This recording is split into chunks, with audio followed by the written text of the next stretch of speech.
Welcome to the Austin Business News Podcast. I'm Tina Cannon, your host and CEO of the Austin LGBT Chamber of Commerce. On today's pod, we're going to talk local business news and the headlines this week. Training center loses federal dollars. Labor market data is out, and the Texas Ledge recap. We'll be back.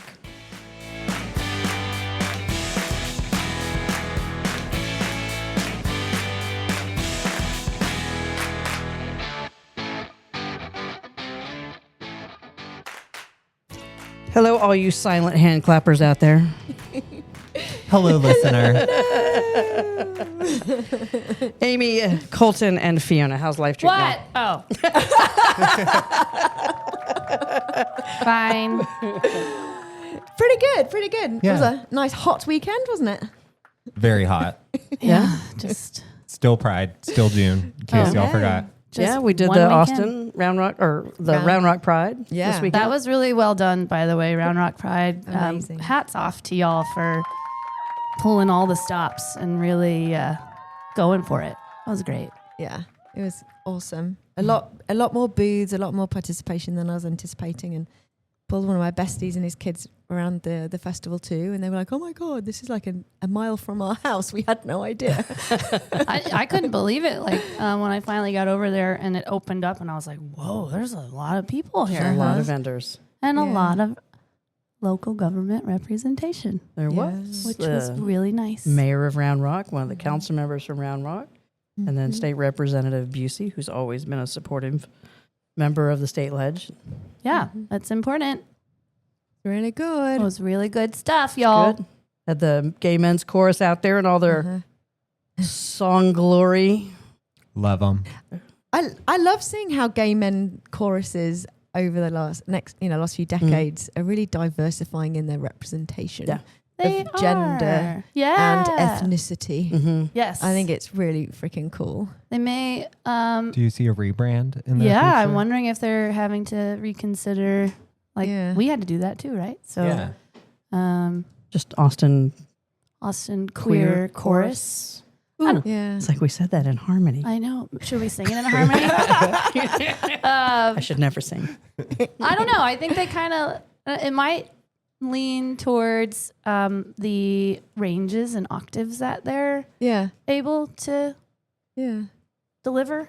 So I don't know if like men's chorus. I don't know. Maybe they'll have to rebrand. But isn't there there's a women's one? Sure, but Yeah. why not just have a queer chorus? But I never see them anywhere. Yeah, queer chorus would be great. Hit all the parts, all the harmonies. Love it. Yeah. Let's go. Yeah. Yep, there was plenty of. They had these great little drinks that you tied to your neck. Yes, Is the one of aqua, the vendors? the aqua frescas. Is that what Yes. they're called? They looked really tasty. They were delish. Yeah. You got one. Oh yeah. Great. And they were alcohol free too, by the way. They I bought were. them for Nice. the kids. Ah, that's great. Yeah. But it came on a necklace? It came in like an ID bag, Like like a a lanyard. passport bag. It's like a Well, how Capri cute. Sun with a lanyard. Yeah. That's basically kind of what it was. But you With- could you could reuse it. So you could choose to either puncture the straw in and not reuse it, or you could gently open the top and reseal it and use it again. Yeah, I just Add- want them add to some fill my alcohol in camel there. pack next time. Like, It was really hot though. God bless, it was hot out there. But it was nice. We did the rainbow ribbon cutting. Welcome Round Rock Pride to the to our chamber. yeah. A lot of our members were out there with their little booths out cool. there. Shout out to Jennifer and crew who was absolutely crushing the volunteer Yep. staffing of the organization. It was great. Yep. Good time had by all. And our lead sponsor Dell was there. Indeed. They sponsor the the festival as well. So yeah, it was a good time. I mean, it just keeps going. There were loads of other events that weekend too. That's the one that we were able to hit. But last week, holy hell. I was like, I don't know if I'm going to make it Yeah, on Saturday. Pride Week 1 really got me. Yeah. After the ribbon cutting, I was like, okay, love y'all. Bye. See you Monday. Yeah. But yeah, Colton and I took a little excursion last week, continuing on the Pride festivities and meeting up with Tito and Jesse. Oh. Yeah. In Dallas. And we saw Ursula Carlson. Okay. Keeping the queer theme. So Queer funny. comedian from New Zealand by way of South Africa. Very funny. She is pretty funny. Yeah. Y'all know I love a queer, funny woman. Yeah. Especially one. I mean, look at this girl. Like, go to work with I know. Oh, hell. Oh, It was so much fun catching up with those two. And then it was such a great show. And then I nearly tackled a drag queen by accident. But how does that She happen? did almost knock a drag queen out. That drag queen's wig was like toppling back and forth. I was like, oh no. It's wobbling. I felt so It's like, bad. I don't know her. I was talking with my hands and she snuck up behind me and I nearly took her out and then I chased her down to give her a big tip and she was just like snatch, like just took that note out of my hand and was like, be gone with you. I was like, I'm so sorry. It's my first time here. Making your mark on Dallas. Way to go. Let's take a look at some local news headlines. This week, the federal government decided to do what it does best, shoot itself in the foot. After 60 years of changing lives, San Marcos's Gary Job Corps is shutting down. That's right. The U.S. Department of Labor has opted to close one of the nation's largest and most effective job training programs. Why? Your guess is as good as ours. But let's set the scene. Gary Job Corps. First off, crap name. Gary Job Corps serves about 1,000 students per year, mostly young adults from low-income backgrounds. It provides free vocational training, everything from welding to cybersecurity. That's right, actual skills for actual jobs, the kind of jobs we claim the country needs more of. But apparently that doesn't matter. The feds say this isn't about performance, which, by the way, has been strong. No, it's about reallocating resources. Translations, they are gutting successful programs because we need to make a spreadsheet somewhere look balanced. Maybe they should reallocate their decision-making ability instead. Meanwhile, we've got a nationwide skilled labor shortage. Employers are begging for trained talent. A generation is looking to find a way out of dead-end work. But sure, let's close the one program that checks every box for economic mobility. Gary Job Corps isn't just a school, it's a regional anchor. It supports 300-plus jobs, impacts local vendors, keeps San Marcos's regional economy moving. The government just didn't pull the rug out from under the students. It took it out of the floor. This isn't just a policy failure. It's moral malpractice. Bottom line, if you want to shrink government waste, start with the overpriced consultants, half-baked task forces, not the institutions that are actually working. Gary Job Corps was training the next generation of much-needed skilled labor. Now it's being treated like an outdated line item. In a world desperate for doers, Washington just silenced one of the region's best builders. Wah, wah, wah. Wait, more good news. Oh. Why has it been doom and gloom this year? Well, there is literally one reason. Yeah, well, Yeah. So we're aware. I hate to put anyone on the spot, but do we know why it is called Gary Job Corps? I can't recall. We need to ask I don't Geppetto. personally remember why it's called that, but I will tell you every single meeting in the newsroom in San Marcos, I've covered Gary Job Corps for years. Right. And nobody can say it. It's like, hard. It's a tongue twister.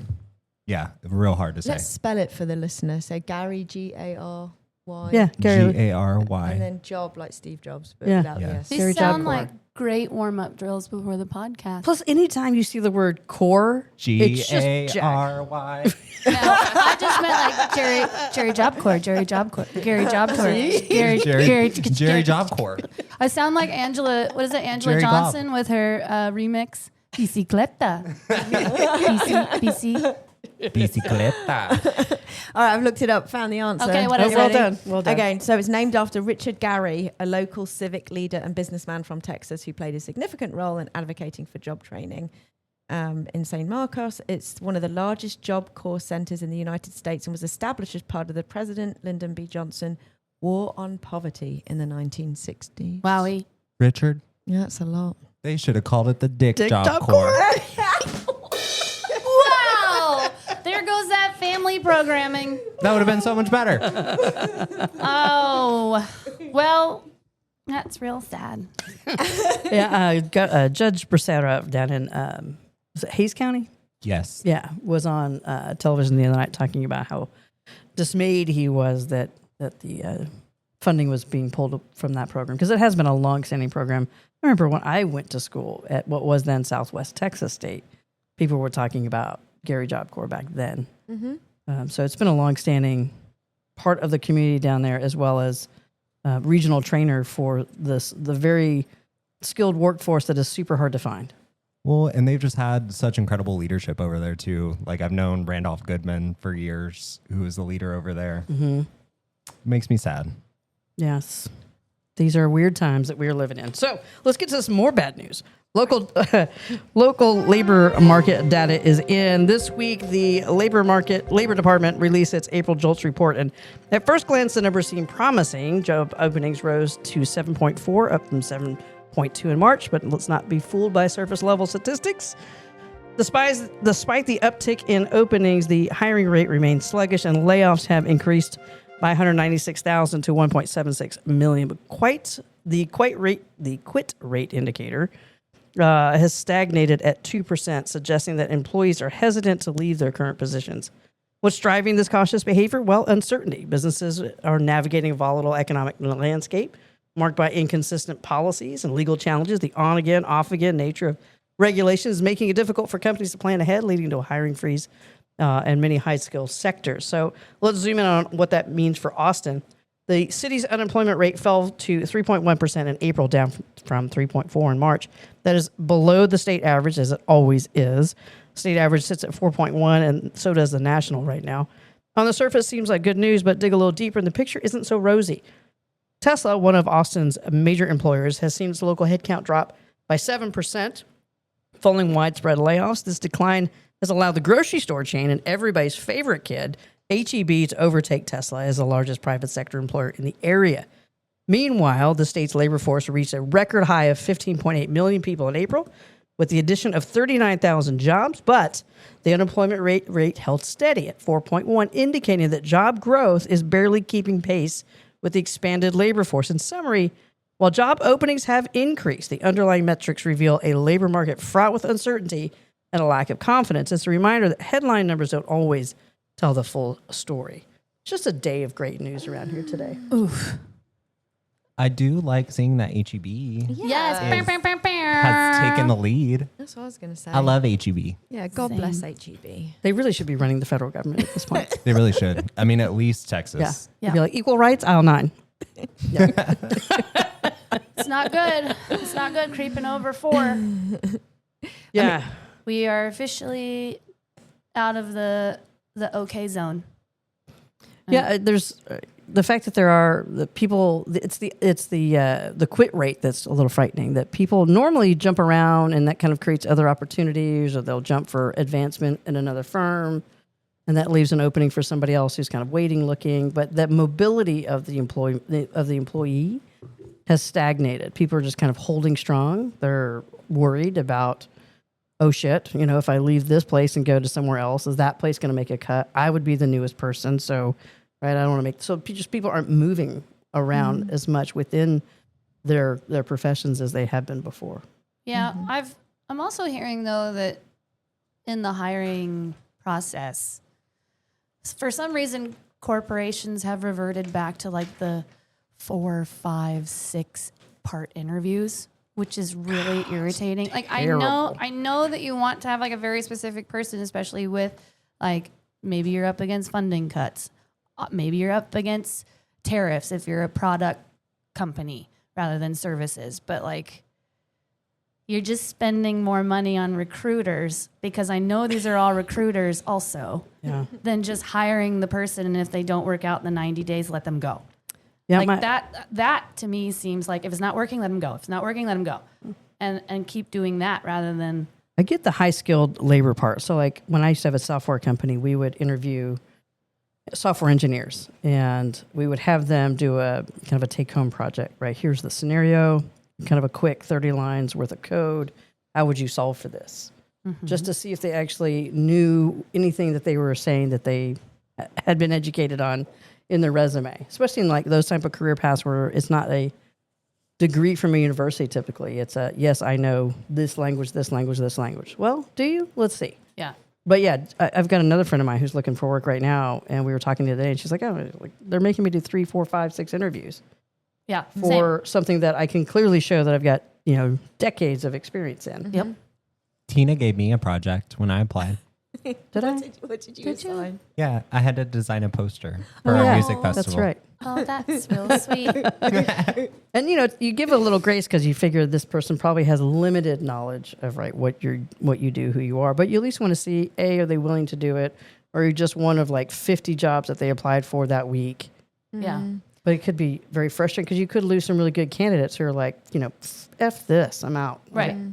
I feel like in my last position, I was overqualified, like way overqualified for what I was doing. And then I was kind of the official trainee for our region, which did I get paid for that? No. And I'd be asking these new hires like, hey, so like, what brought you on? How'd you find us? Like, where'd you apply? Just getting to know them. No big deal. And then I'd be like, so, and I'd drop the CEO's name. And they'd be like, well, who's that? And I'm like, that is our CEO. You should probably go home today and just do a quick little Google search on who you work for. Because you're going to start seeing these folks on Zoom calls. Yeah. I don't understand it. Like, you should know what your company that you're going to work for, what their values are. Simple stuff. Who they support. Yeah.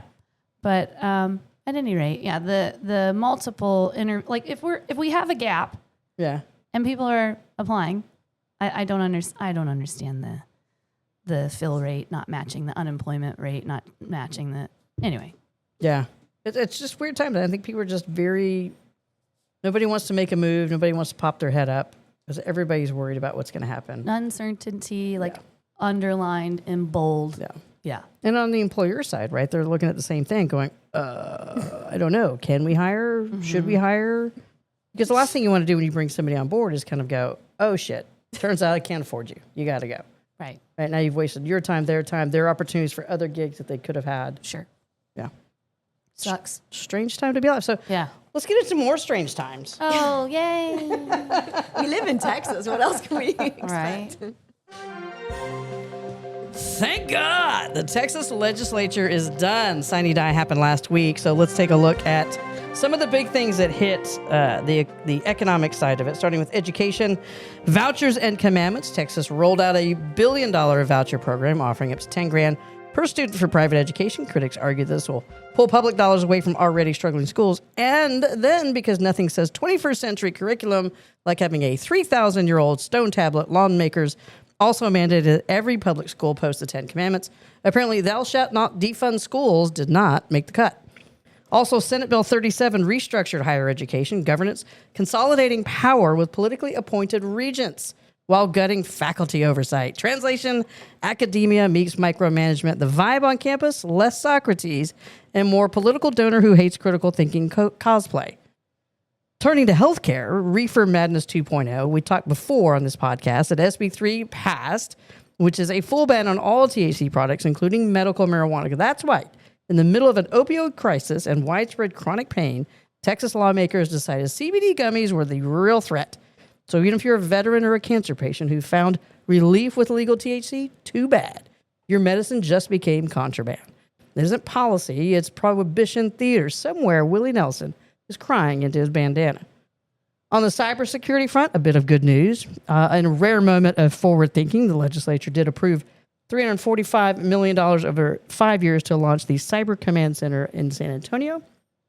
Proof that when Texas stops legislating your bedroom, it occasionally gets things right.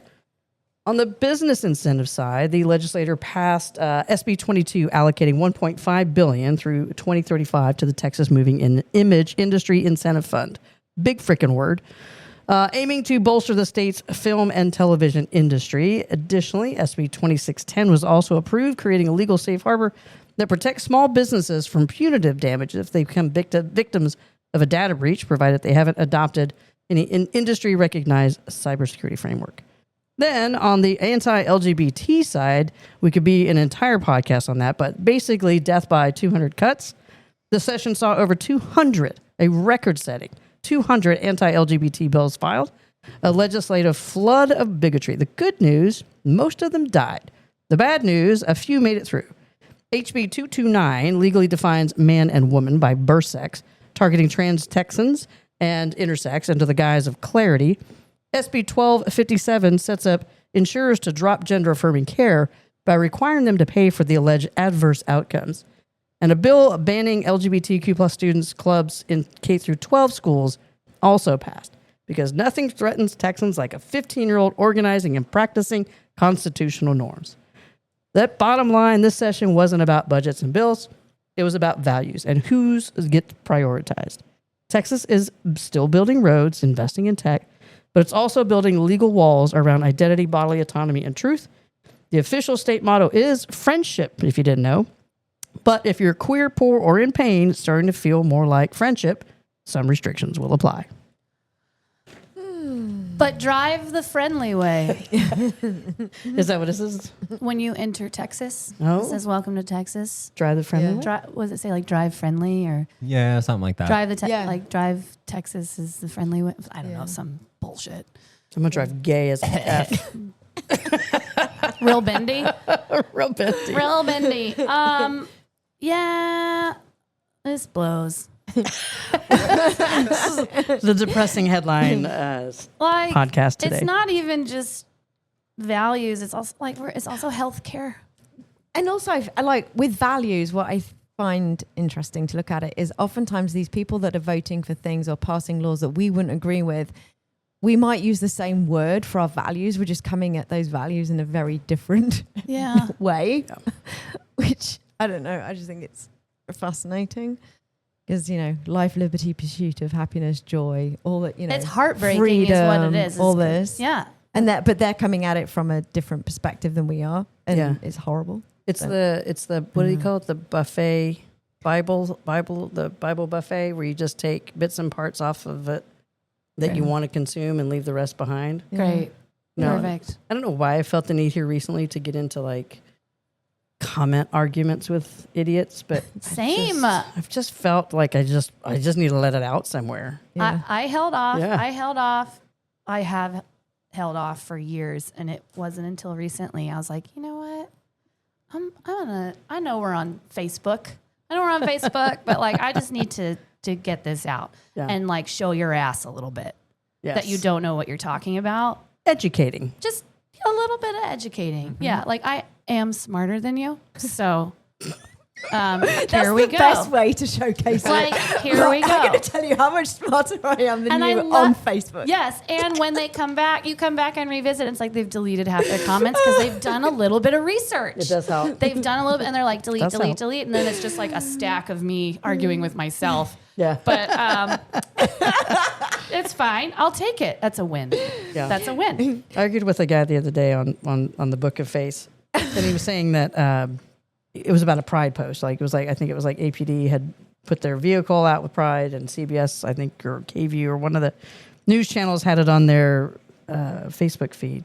And I was like, oh, let me go see all this hate. And so I scrolled down, and he was like, oh, well, Pride is one of the original sins. And I'm like, how's that love your neighbor thing coming along for you there, Chief? I had a similar exchange. I think did I share this with you about the woman from where I grew up?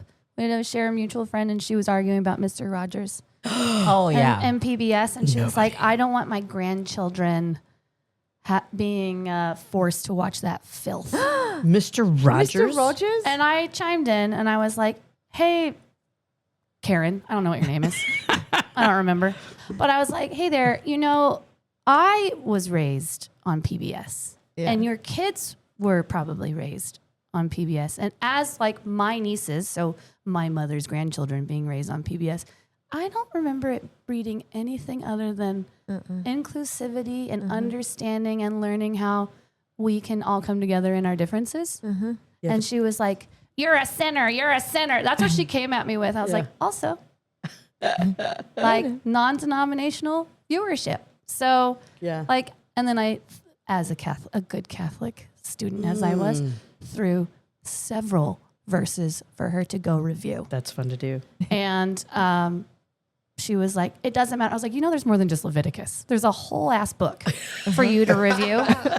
And anyway, the mutual friend of ours, like, shut that shit down. She turned it off. And then I messaged her. I was like, I'm so sorry. Like, I don't normally do that. And she was like, I agree with you. And also, she's insane.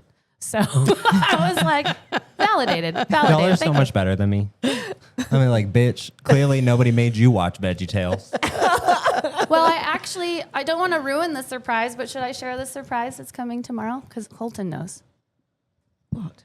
I don't think he does by the look on his face. I sent you a screenshot of what I sent a lady regarding a certain purchase.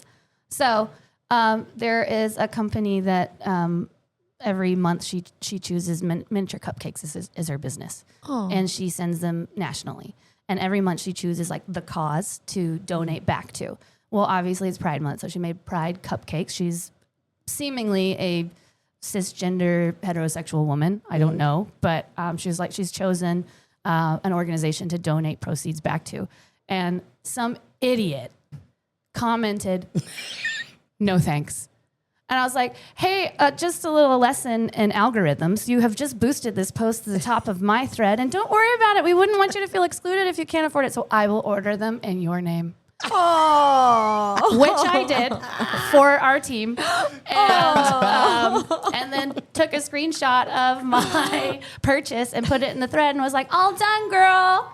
You are good to go. Thank you for supporting the broader queer community and beyond with some tasty treats for some lovely folks. Anyway, sweet. I love it. Happy Pride. Happy Pride! Yeah. I will keep fighting you. I just want to add something else as well to this story, because I've been having some really cool conversations with new businesses that are thinking about joining us. And I love telling them about the 3 things that we do, the third thing being advocate. And so being able to work with our coalition partners and lobbyists and lawmakers through the Texas legislation, trying to prevent these bills from passing, is something awesome that not everyone knows that chambers do, you know? Yes. We engage, we educate, and we advocate. So all of this stuff that goes through the Texas legislature is a really important part of our work, and businesses that are members are supporting us, advocating for them at that level. So, And the advocacy will continue, even though the session is over. A lot of these will be taken to court, and we'll review whether or not it makes sense for us to participate in an amicus brief, or what the future looks like for that. And of course, city and county and all of our regional partners go year round, so we're always keeping an eye on all things on the policy front. Well, let's talk about some good news today. Let's switch to our segment on fun facts with Fiona. yay! I tried to find something really positive and fun. So this fact comes through Good Queer News, which is a Substack by Ben Green. So if you're always looking for positive, uplifting LGBTQ plus stories, look at Ben Green's Good Queer News Substack. So he was highlighting the fact coming from Hinges, yes, the dating app Hinge. Oh. Okay. I thought you meant hardware. No, that's Amy's job. I was hoping for that. So Hinge, the dating app, just released its LGBTQA plus date report. DATE stands for Data, Advice, Trends, and Expertise. And what they found was that Gen Z LGBTQA plus daters are 39% more likely than millennial LGBTQ plus daters to have reconsidered their sexuality label after an unexpected attraction. And so it goes on with lots of other data and facts. But other little nuggets are 28% of LGBTQA plus daters experience label fatigue, feeling constrained by having to define themselves in fixed ways. So really the bottom line is love is getting freer, queerer, and more expansive. And I am so here for that. Yay! I think this is great. No, I love that that's in like a positive light. Uh-huh. I think, well, obviously we know women are particularly hard on one another.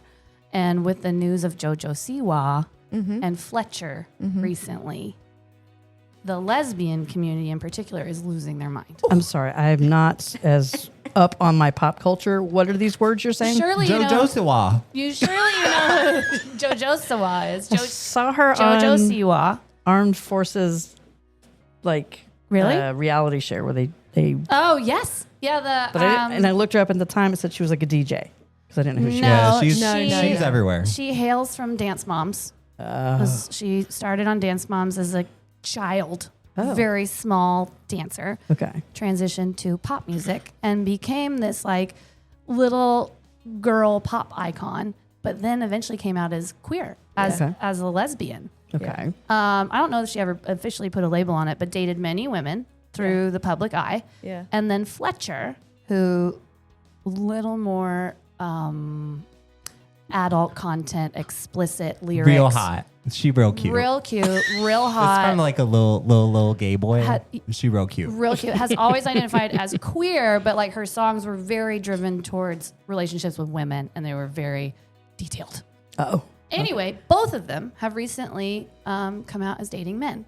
Well, And- that's what queer is, right? But Is- the lesbian community is being particularly hard on them. Oh yeah. And I'm like, just let them live their lives. Like, whatever. Also, Fletcher went like so hard in the paint with 2 of her albums where I was like, whoa, oh my God, I'm so glad my mother is not in the car with me. But loved it. And also, go live your life, sister. Like, you brought a lot to the broader queer community in general. Like, who cares? Many people are bisexual. That is right. Most of the LGBTQ community is bisexual. That's right. And it's not the same as being lesbian or straight. Exactly. Or pansexual. Or pansexual.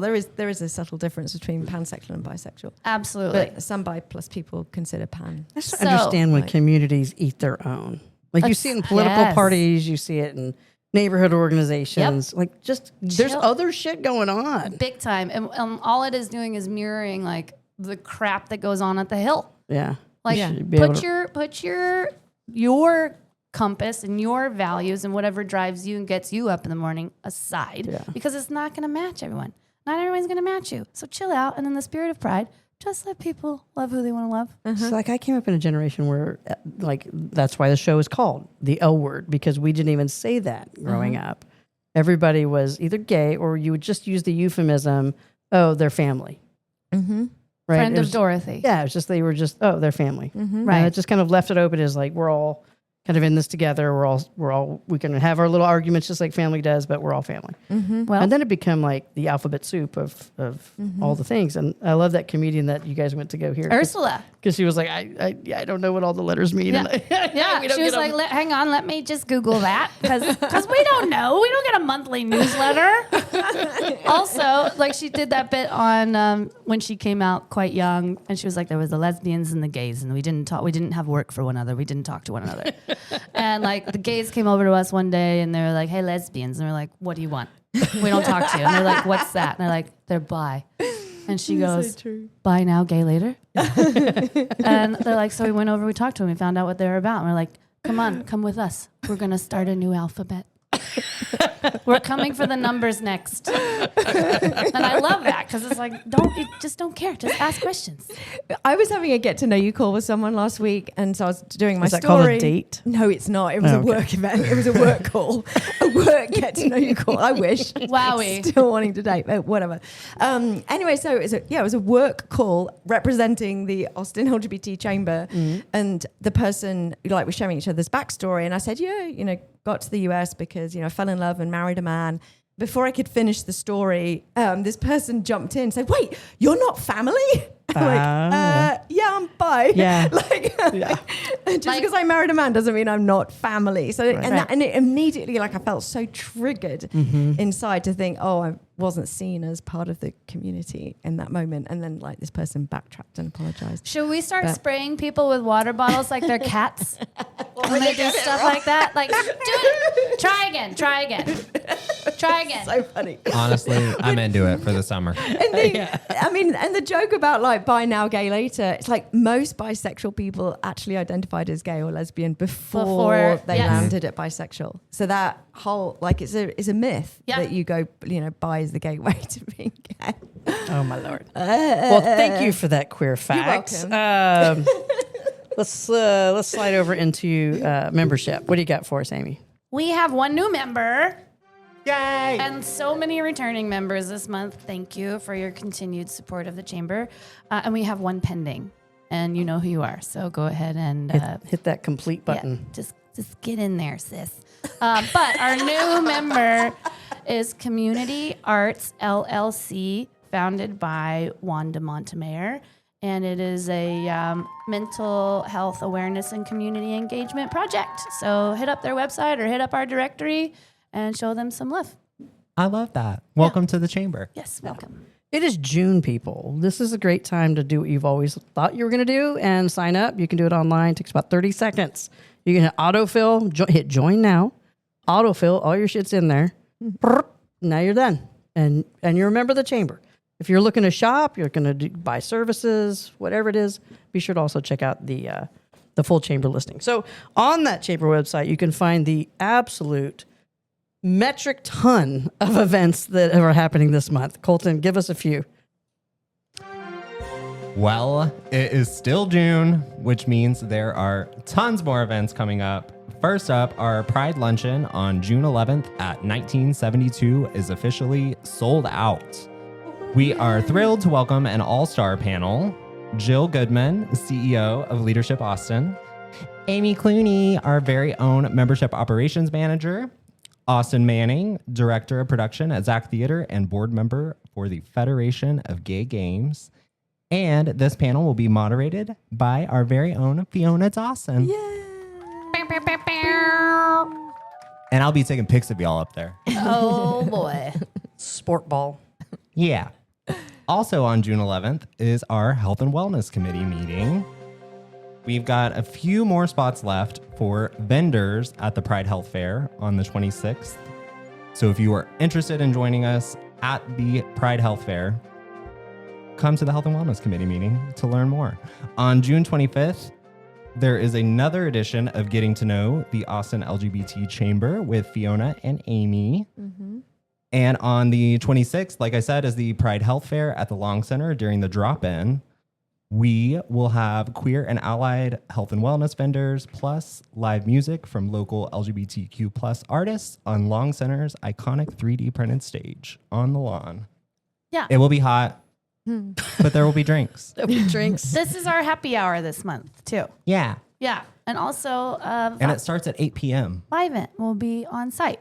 Yes, Vivint will be doing free testing. I will have a full list of all the vendors that we will be bringing with us. Yeah. Very soon. 8 p.m. Can't go wrong. Yeah. And then on June 28th, we will be outside again at the Pride Picnic at Peace Park. Boop, boop. Gary and Noel, our very good friends, are chairing this event. There will be activations and crafts, a book swap with a little gay shop, music, food, drinks, info and resource booths, including your friends at the chamber. Yay! And then looking ahead a little bit, are you registered for our intercity trip to Seattle yet? Early bird pricing ends July 1st. So don't miss the chance to save some money and get a Delta travel voucher. Those are almost halfway gone. About, yeah. Yeah. First 10 registrants get Delta. $200. Yeah. From Delta.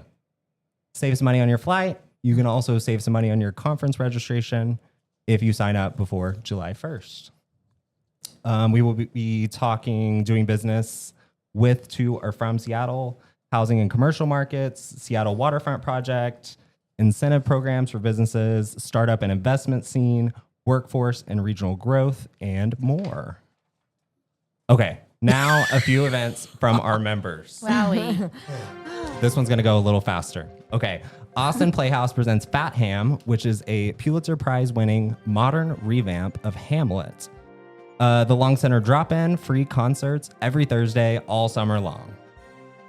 The City of Cedar Park with a Pride Proclamation, Pride Summer Market at Out Wellness, Pride Brunch at Verbena, Made Simple by Desanu Innovations, best practices for creating inclusive events. This is an online event, and I will see you there.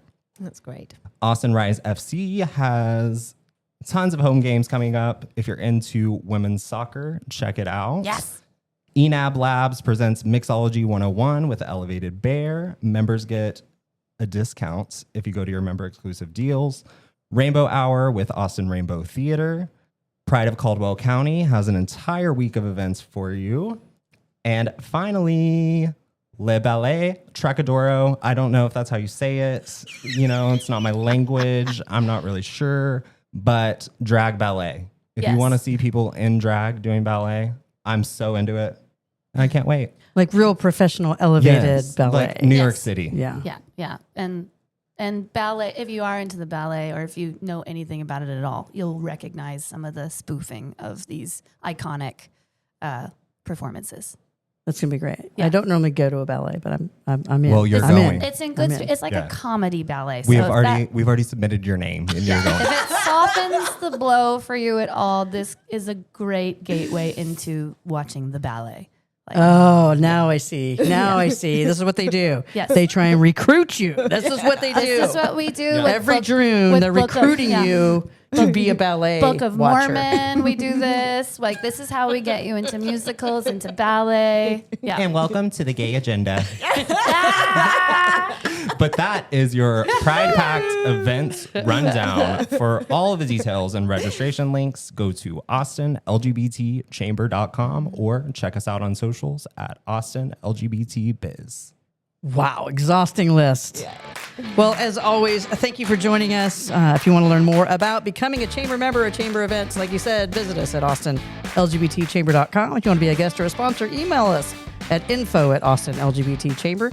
You can listen to our show every Tuesday, wherever you get your podcast. Be sure to follow. Thanks, and we'll talk to you next time.